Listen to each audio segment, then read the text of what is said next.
Muy buenas tardes, gracias por atender la invitación. Hoy, 5 de marzo del 2014. Bienvenidos todos a la teleconferencia del día de hoy. Para hoy, nuestra facilitadora se llama Gloria María Soto Marín. Ella es psicóloga, trabaja con nosotros mucho en el tema de IVE, en el tema de violencia, y para hoy les trae el tema de la violencia en la infancia. Todo lo que todo servidor de salud debería saber sobre ese tema. Ella va a explicar el tema durante unos 45 minutos y finalizada la exposición vamos a tener un espacio de preguntas para que por favor ustedes las desarrollen a través del chat. Sus preguntas van a ser por escrito.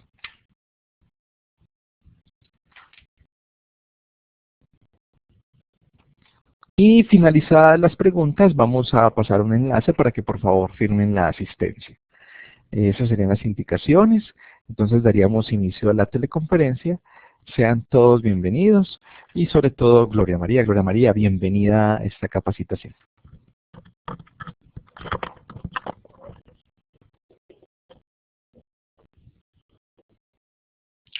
Bueno, buenas tardes y muchísimas gracias a todos los participantes.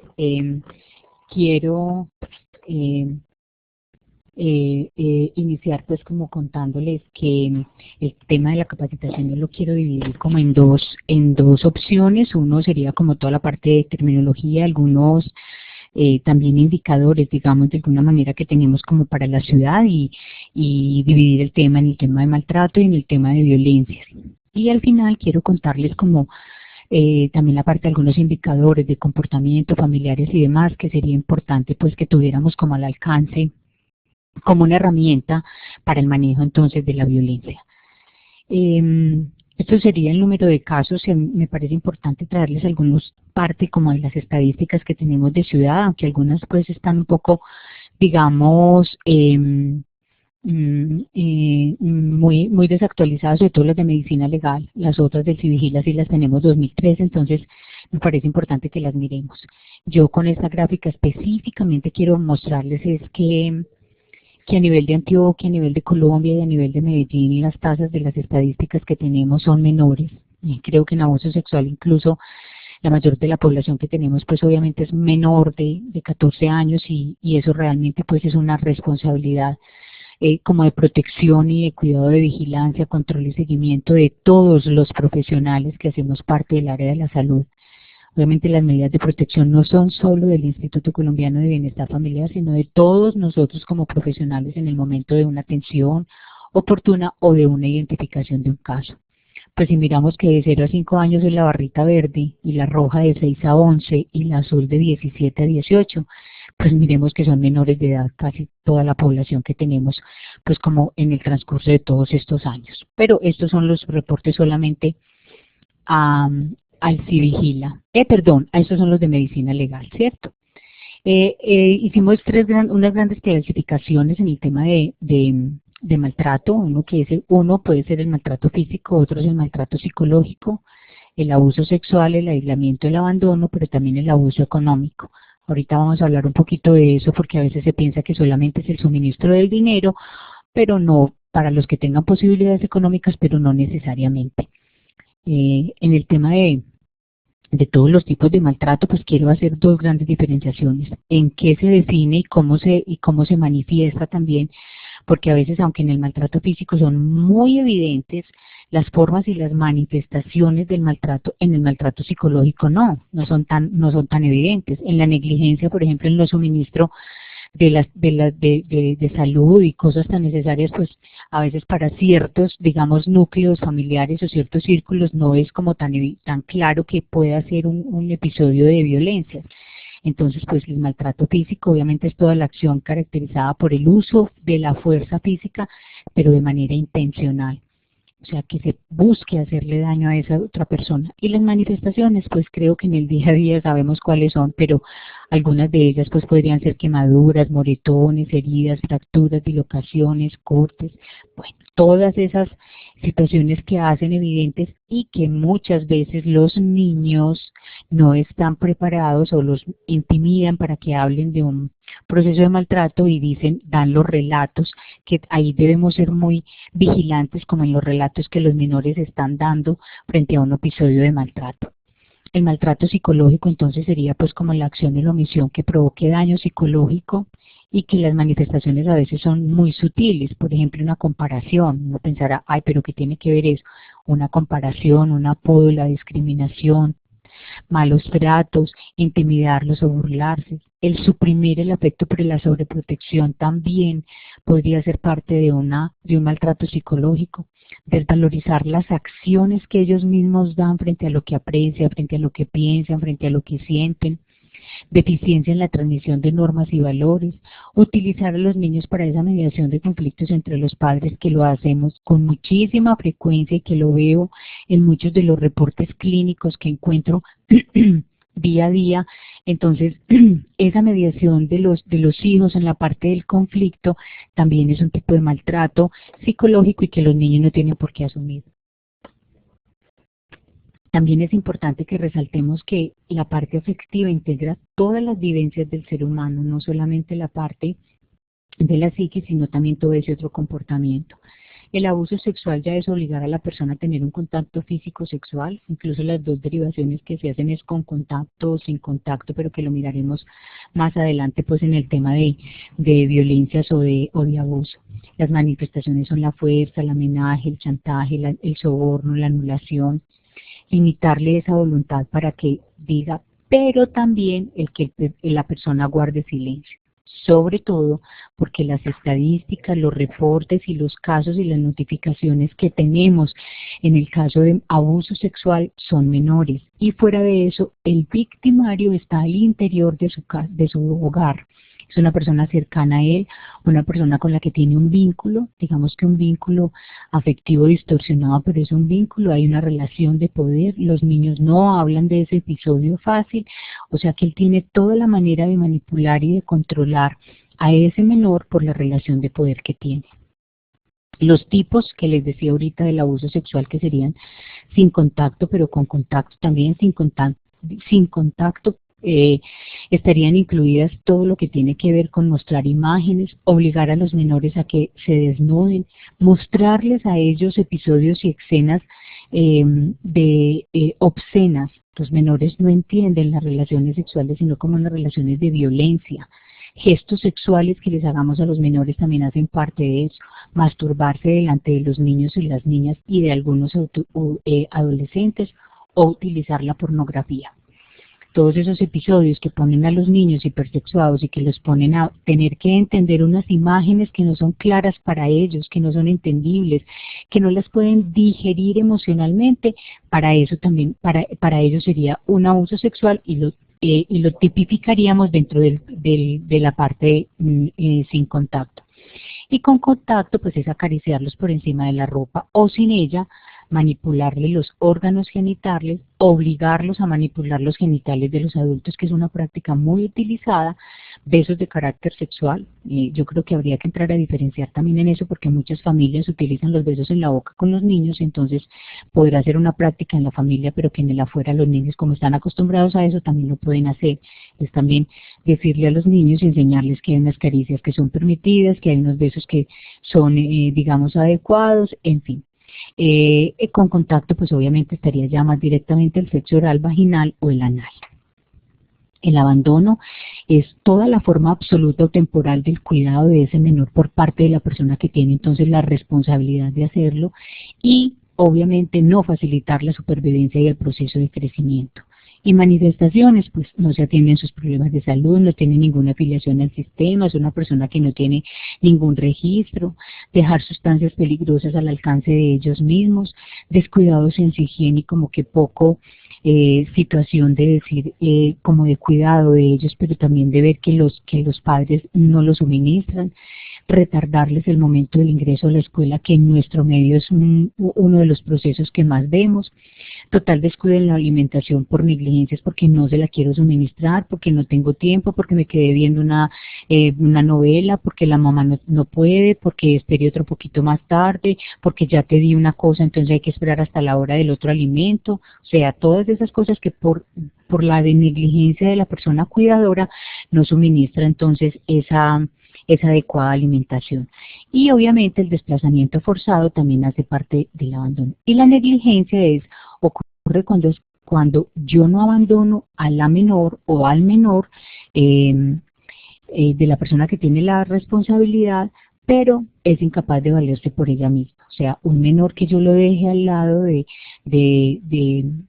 lo deje de lado simplemente porque no quiero suministrar el tipo de cuidados necesarios y suficientes para que él pueda satisfacer las necesidades de cualquier índole, de alimento, de higiene, de descanso, de salud, de educación.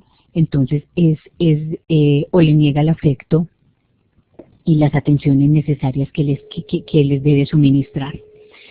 El maltrato económico entonces sería no suministrar los recursos necesarios para la subsistencia del menor.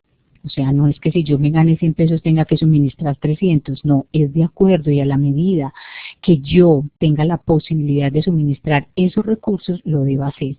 Y ¿cómo se puede manifestar entonces ese maltrato económico? La vinculación de los menores a la actividad laboral. La organización del trabajo ha hecho grandes esfuerzos, digámoslo, para que este episodio no se dé, pero en nuestro medio es muy común que los menores de edad empiecen a laborar a muy tempranas edades para ayudar al sustento de la familia. La explotación del menor por mendicidad, los ponemos a pedir actividades ilícitas o prostitución. Les pagamos para que se deje tomar fotos, para que se deje manipular, para que se deje tocar, para todo ese tipo de cosas. Y también es una forma de manifestación del maltrato económico. Y obviamente la manipulación del proveedor económico para no suministrar, y es, si me haces tal cosa te doy esta, si haces esto te doy tal otra. Esa también sería una forma de maltrato económico. Existe otro tipo de violencias que son las basadas en el género. Son las manifestaciones que se presentan físicas, psicológicas, morales y verbales que atentan contra la dignidad de las mujeres o de los hombres, pero que tienen una relación directa con el género y se asocian primordialmente al hecho de ser mujer, es decir, a lo femenino. Existen unas violencias de género para alguna población que enseguida las vamos a ver específicas, pero se da más que todo en el tema de mujeres. Las violencias correctivas son una práctica muy utilizada en nuestro medio, mal copiada, digámoslo, de algunas culturas afganas y demás, donde a la población que tiene una preferencia sexual diferente a la heterosexual, la violentan, además no solo física, sino sexualmente, para corregirle, digamos, su homosexualidad o su bisexualidad, y lo que la conocemos como una violencia correctiva.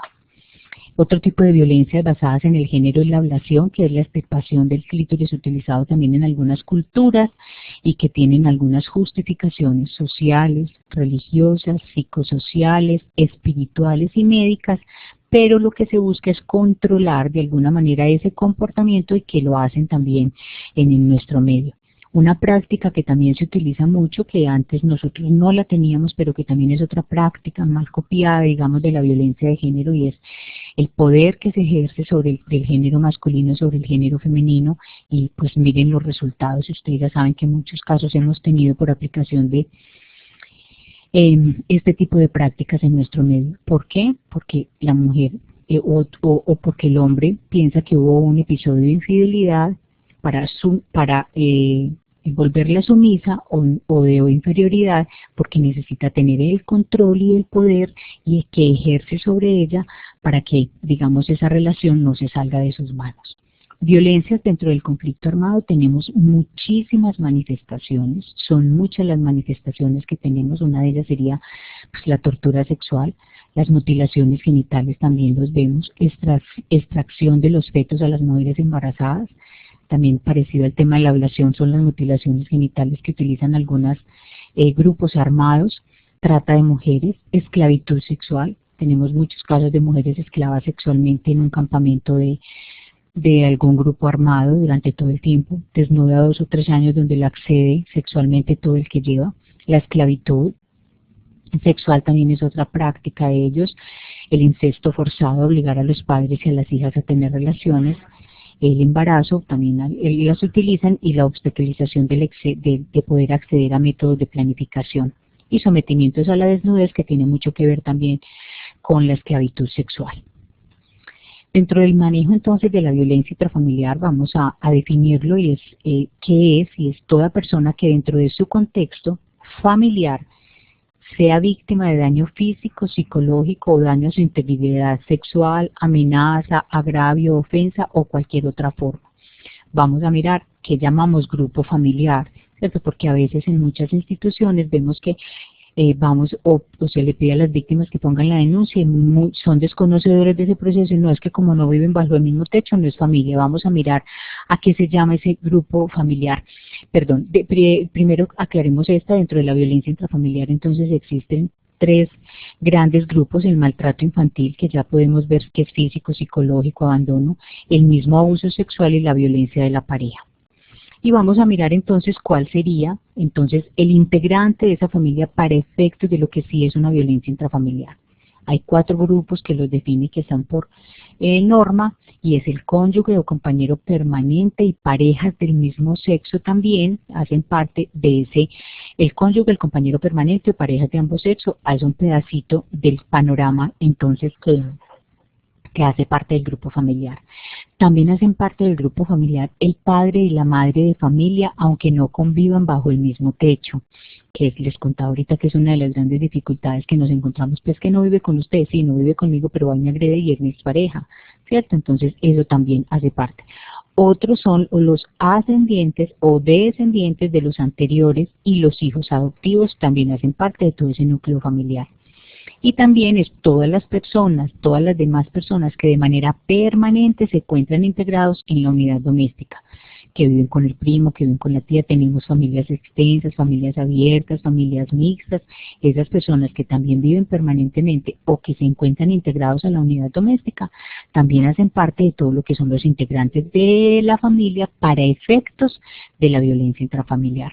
Incluso el efecto también que se hace para denuncias: en el caso de violencias sexuales se puede acudir a una comisaría de familia cuando el integrante cuando el victimario, de ese episodio sea un integrante de la familia. ¿Quién puede solicitar una protección entonces para un niño y una niña? Y vamos a ver que es un panorama tan grande el que se abre, que creo que somos todas las personas y los profesionales y el que conozca el caso que lo puede solicitar una medida de protección.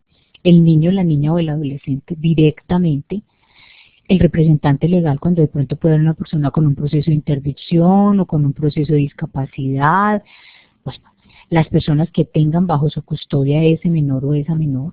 Los funcionarios públicos, o sea que si en nuestra institución de salud, en nuestra institución de atención, en nuestra PS nos dimos cuenta, también lo puede hacer. Cualquier miembro de la familia o de la comunidad, y los funcionarios competentes de oficio también hacen parte de todo ese proceso. ¿Ante quién yo hago la solicitud entonces de la medida de protección?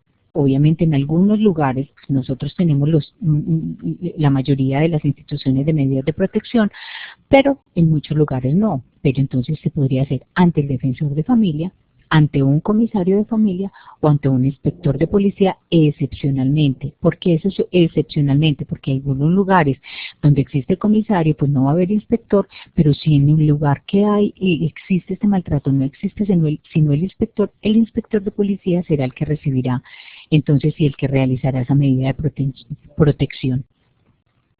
En el ciclo de la violencia intrafamiliar es un ciclo que se repite y hay que romper, porque la idea es romper entonces ese círculo. El círculo hay una primera fase que es toda la acumulación de esa tensión, todo ese proceso de rabia, de resentimientos, de rencor, de ira. Luego hay como una evacuación, digamos, de todos esos episodios de tensión, y hay una crisis aguda de la violencia que la llamamos la segunda fase, y la tercera fase nuevamente, que aquí normalmente en la primera fase, en la segunda fase es donde ocurre, digamos, todo el evento de la descarga de esa tensión, pero también se empieza un proceso de arrepentimiento, de reconciliación, que sería la tercera fase, pero vuelve, iniciamos el círculo y empezamos la fase de acumulación de tensión, nuevamente el episodio, y eso hace pues que repitamos ese círculo cada día. Desafortunadamente me duele como mujer y me duele como profesional que existan apreciaciones como esta, no sé si malinterpretadas o no, pero yo creo que las mujeres no somos merecedoras de que nadie les pegue y que si le pegan pues es porque se lo gana. Yo creo que esto no tiene ninguna presentación y la frase sola por ella habla. Es una reflexión que quiero hacer y pensar que nadie se gana un golpe y nadie lo pide. Entonces, ni el marido, ni el padre, ni el hermano, ni el tío. En el tema de víctimas de violencias sexuales y violencia intrafamiliar, pues tenemos algunas tasas que son muy evidentes. Pues miremos este panorama.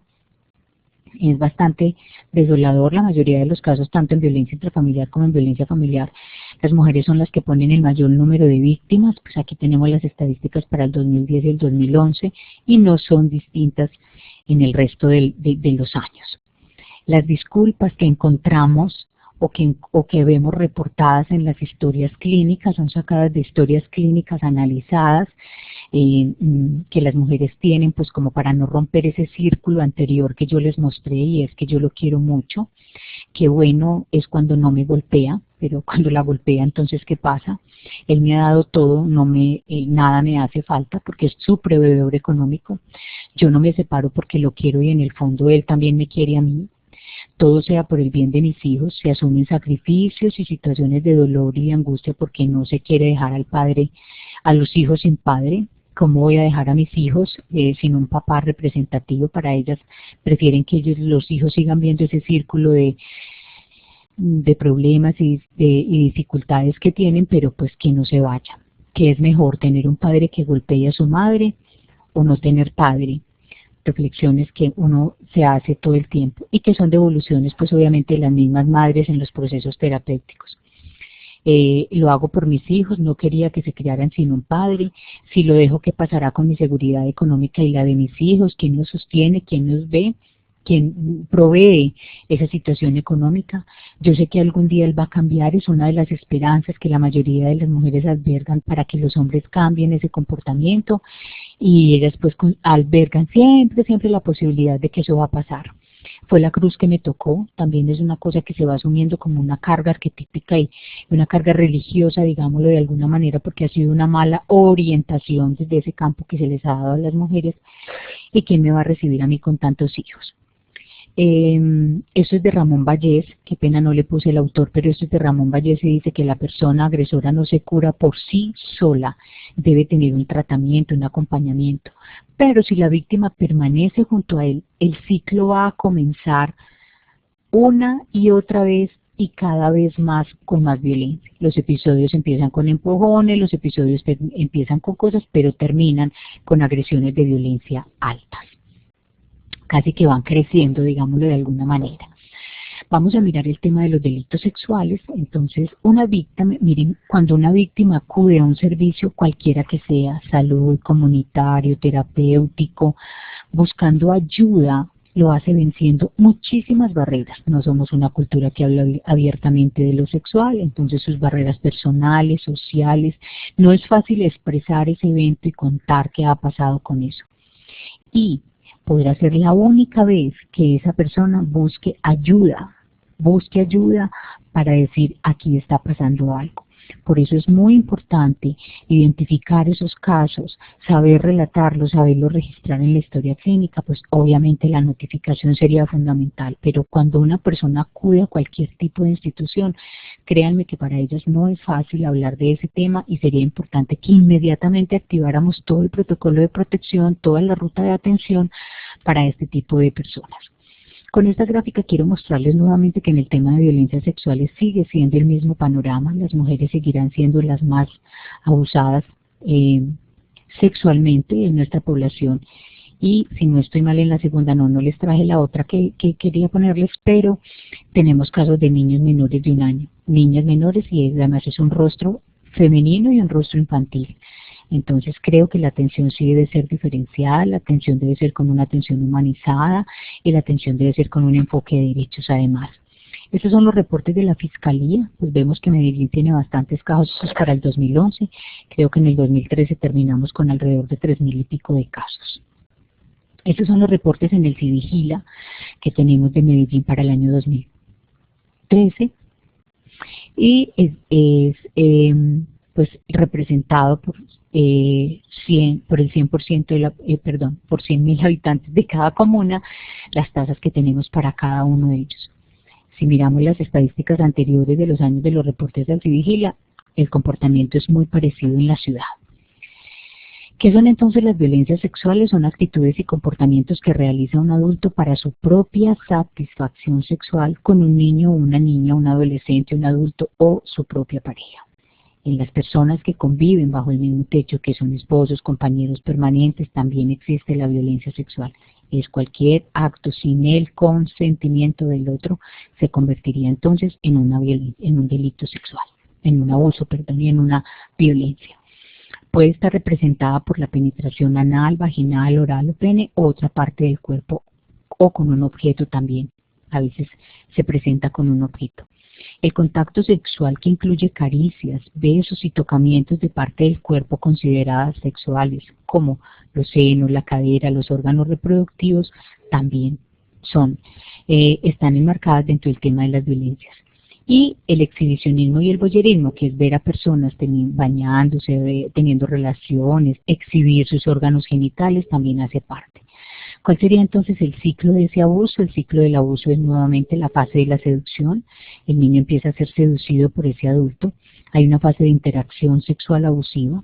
Hay una fase del secreto, de guardarlo, de no decir, de tener miedo de hablar. Porque en la fase de seducción lo primero que se dice esto es entre los otros dos, vamos a guardar el secreto, no podemos hablar de esto, si tu mamá se entera entonces no nos volvemos a ver, yo me puedo ir para no sé dónde. Bueno, eso empieza todo en ese proceso y entonces inicia después de la fase de interacción sexual porque el niño entra en una confusión que no sabe si eso fue real o no fue real, además que no fue real y no fue real es guardo esto que me está pasando. Y el doctor Lambert habla que cuando un niño expresa que ha sido abusado sexualmente es porque han pasado mínimo 2 años anteriores a esa fase de la que le está hablando. O sea que los niños no mienten frente a ese episodio de abuso. Existe desde luego una fase de divulgación o los familiares se enteran y la fase represiva y vuelve a iniciar el ciclo, sobre todo cuando los menores no cuentan y no han expresado ese proceso de abuso. Los derechos de los niños y las niñas, yo creo que son derechos fundamentales además y las protecciones, como les decía ahorita, nos corresponden a todos. Tienen derecho a tener derechos sin ser discriminados, a gozar de una seguridad social, a tener un nombre y una nacionalidad. Lo primero que hacen es que nos registran, a disfrutar de la alimentación, vivienda, recreo y obviamente pues unos servicios médicos adecuados, a recibir atención y cuidados especiales cuando el niño sufre algún impedimento físico, mental o social, a tener amor de la familia. Bueno, a veces no los cumplimos todos, pero pues por lo menos la aproximación que se hace a tener a cumplir con todos los derechos, a tener una educación, a ser los primeros en recibir atención en situaciones de emergencia, al buen trato y a la protección contra todo tipo de discriminación y a la educación en la tolerancia frente a la diferencia. Las responsabilidades entonces que tenemos salud, obviamente detectar, es buscar activamente esos casos, identificar y recibir el caso. Atención, brindar la atención en crisis, activar protocolo, tenemos rutas de ciudad claras, sobre todo en los casos de violencias sexuales que ya están completamente establecidas, realizar los exámenes de laboratorio necesarios cuando se requieran. Tenemos un protocolo de atención a víctimas de violencias sexuales que además está por norma nacional, entonces eso también nos da cuenta del cumplimiento en el tema de la protección. Garantizar el suministro de anticoncepción de emergencia cuando el caso lo amerite, asegurar tratamiento para infecciones de transmisión sexual, VIH y SIDA y garantizar la seguridad de las muestras en el proceso de la cadena de custodia y hacer la asesoría, digamos, en el tema de la IVE de acuerdo con la normatividad vigente. Una de estas es la sentencia C355, por las cuales las mujeres pueden acceder, y cuando son menores de 14 años, razón de más porque se considera un abuso sexual. La notificación, todos debemos tener la obligatoriedad en el registro, en la historia clínica, llenar la ficha de notificación del sistema de vigilancia epidemiológica, remitir a la Secretaría de Salud y obviamente activar la referencia, que es la que nos va a ayudar a las comisarías de familia en la Fiscalía o el Instituto Colombiano de Bienestar Familiar. Es importantísimo el tema de la referencia. Y obviamente el seguimiento, o sea, los casos y la institución realiza seguimiento del caso y consigna en la historia clínica el resultado de todas las intervenciones que se realizan con ese menor o esa menor en el momento de un caso de una violencia.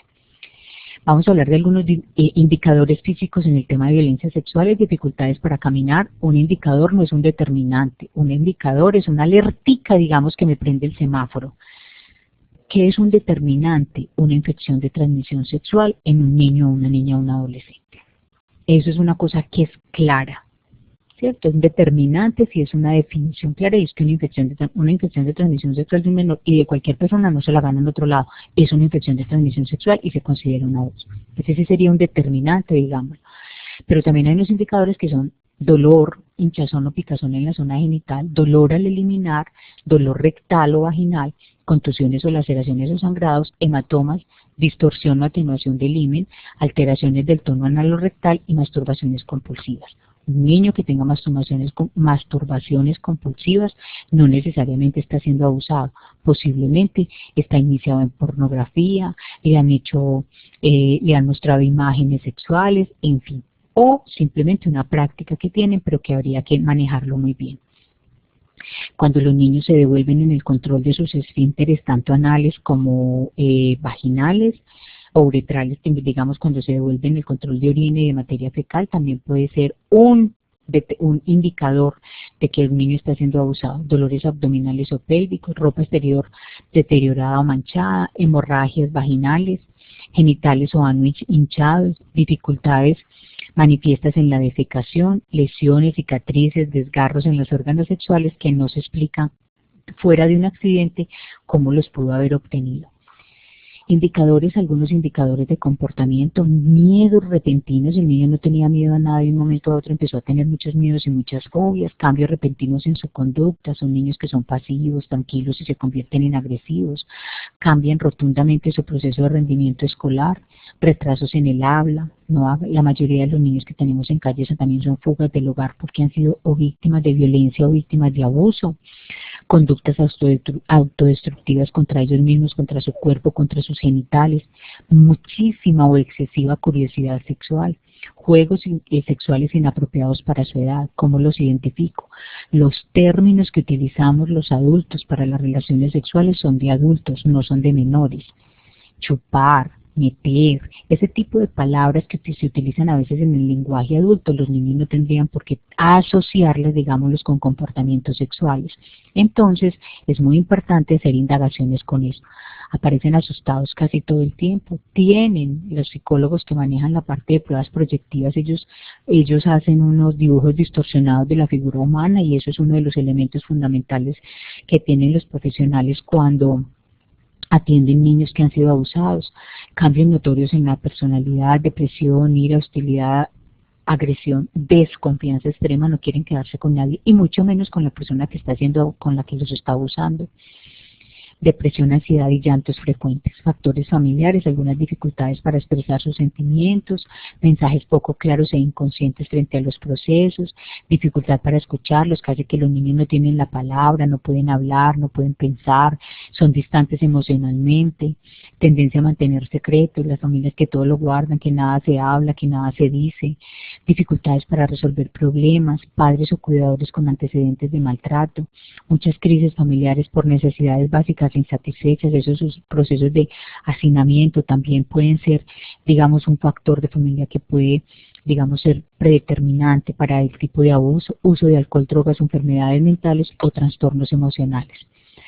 Características de los abusadores: los victimarios se ganan siempre la confianza del menor, inician con manifestaciones juguetonas, pues como que te quiero, si te quiero, juegos que terminan siendo juegos de pronto al final sexuales. Al comienzo el menor no desconfía del adulto porque el adulto y el victimario empieza a ganarse la víctima, pues obviamente si es su padre, si es abuelo, si es su tío, tiene toda la confianza del menor. Entonces acceden a juegos, empiezan como con esa relación con ellos. La relación es no solo sexual o agresiva, el niño o la niña quiere a su victimario, que es una cosa bastante dolorosa también porque pues tiene una relación afectiva, lo que les decía ahorita, utilizan la agresividad y la violencia o se muestran dulces, inocentes y abnegados, no nada que ver, yo no fui, personas supremamente sumisas, a veces con pocas relaciones e interacción con los adultos, pero con los niños sí. Tienden a expresión y desprecio por el entorno social, tienen predilección por las relaciones sexuales con menores y obteniendo placer sexual al interactuar con los niños y las niñas. Esas son como características de las personas abusadoras. Es una relación de poder distorsionada, lo que les decía. Su comportamiento es temerario y amenazante. Filman y fotografían con fines pornográficos a los menores. Les dan regalos o dineros, un confite, una chocolatina u otras cosas más grandes. Abusan de alcohol o drogas. Aparentemente personas muy moralistas, frágiles y muy religiosas. Se muestran sumisos, tiernos, simpáticos y con deseos de protección. Generalmente es una persona solitaria que no comparte, que no es abierta, que no es extrovertida y no se relaciona comúnmente como con los adultos. Pero también hay unas pautas de autocuidado que les podemos enseñar a los menores y es aprender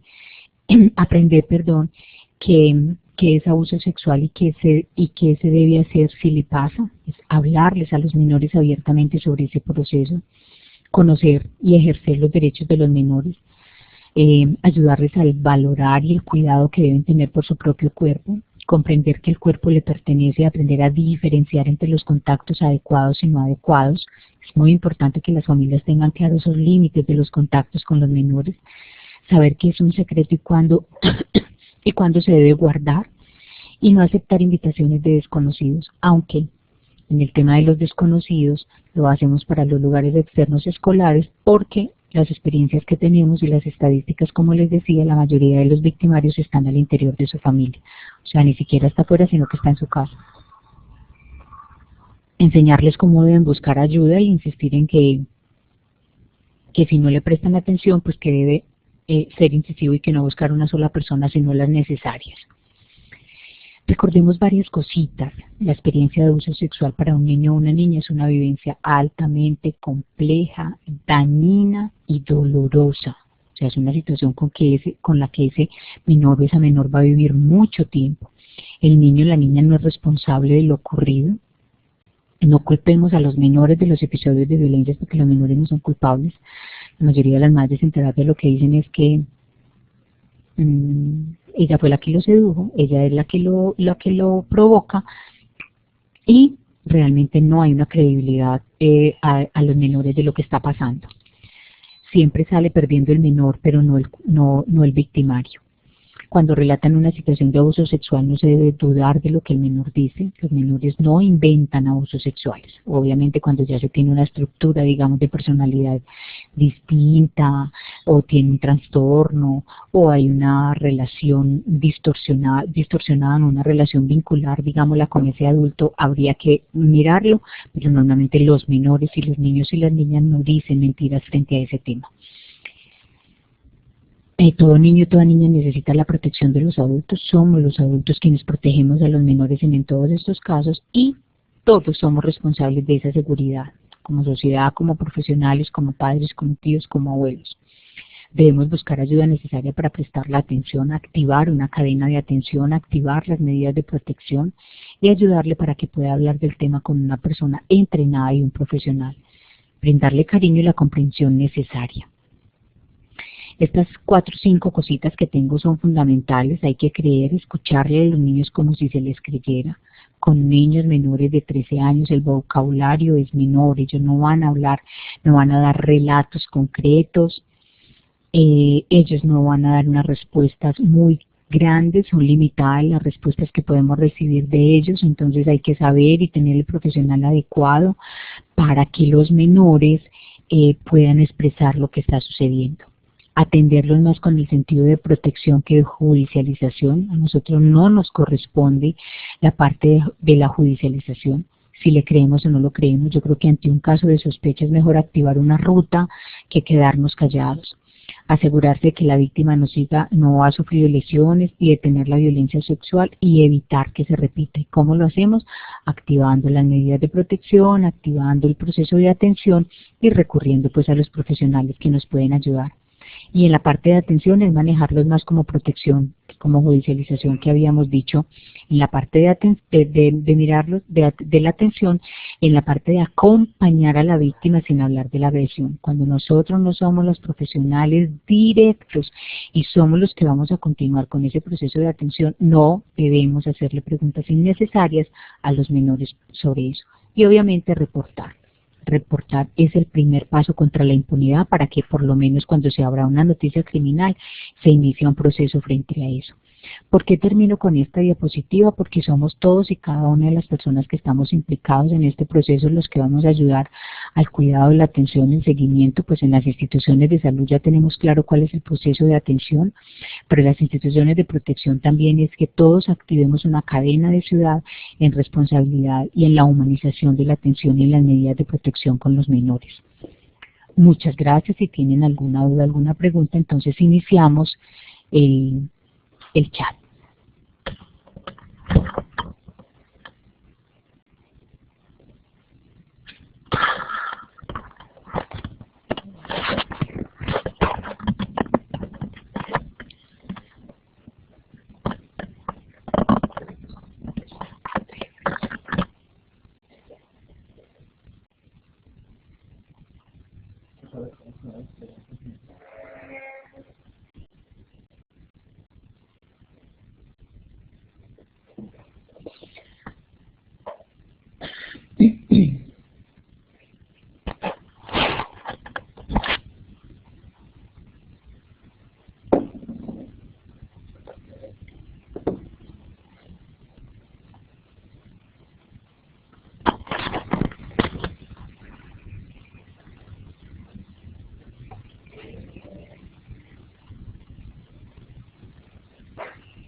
Bueno, les recuerdo que estamos esperando entonces sus sugerencias, sus observaciones o preguntas si tienen alguna.